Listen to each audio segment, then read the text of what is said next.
in preparation for this course, I figured I want to use ChatGPT a little bit and ask it a couple stupid questions. Mm-hmm. But I'm going to ask you the intelligent question first. Where do you see where from your experience, and you said you have 23 years experience as a consultant and many more as a leader, based on the good examples that you've seen, and you've had many of them, and your experience on the market, where do you see the greatest deficit? Where do you see the greatest challenges? What are some of the greatest issues we face when it comes to leadership today? Well, I think, it's a beautiful question. Thank you so much. I get asked this question a lot, and sometimes people tell me, are the leadership challenges specific to certain geographical areas? We should talk about that as well. Yeah. Are they really, cultural by means? Yes, some of it is cultural. In our culture, leadership takes on a different shape and form. In the West, it's the same. Maybe in Asia, it's also because there's a lot of ingrained cultural issues that are very difficult to shake off, And there's not one size fits all. There's not at all, no. Yeah. But there's certain principles, and there's some certain sought after qualities that I'm often now seeing, and which is quite sometimes disappointing, but sometimes really enlightening. Is that these are the negatives that I see. I see a lot of leaders talk a big game. They know how to talk a big talk, and they're so good in raising people's hopes up, and they paint this beautiful image that they are the saviors of their organizations. But when you come to work with them one-on-one, it's completely the opposite. I think there's an inflationary number of con men in leadership today. I like that. And it is indeed. It's not just the imposter syndrome. I'm talking about people who intentionally do that, and then they intentionally, or maybe sometimes unintentionally, do the complete opposite, because they think that their words are what guides people. They can fake it till they make it. Yeah. Yes. Yeah. And they think that by being then, okay, well, you know where my vision is, but now I'm being hard on you. I'm doing the opposite because you are the problem, not me. So you got leaders who are not true, first and foremost, to themselves. And in turn, their personal brand is completely destroyed, and they lose all kind of credibility. And it becomes just survival mode in organizations. I've seen some beautiful organizations with beautiful people just be ruined and destroyed because of that one mindset. Yeah.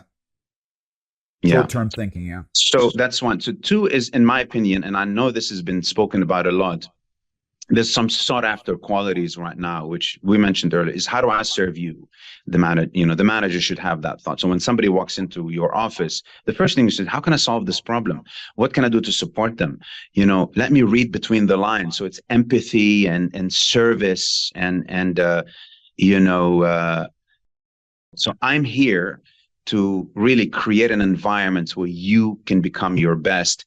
That is very rare. And that's where I'm appealing in the last 5 years since Corona days, is that, stop being a manager, stop managing the business, be the maestro of your organization. You should have managers. You need managers, but you should let them manage, and you need to lead. Yes. And that's where the question is. So let them manage, but I need to lead. So I use the word maestro, correct? Right. I mean, take a look at a symphony. I love that. Yeah. And where the maestro is standing in front of this this massive orchestra, and it looks like he's doing all the work. Yeah. But he's not. Yeah. Yeah. Right. He might be able to play one or two instruments, if at all. Yeah. Yeah. But he's not making the noise.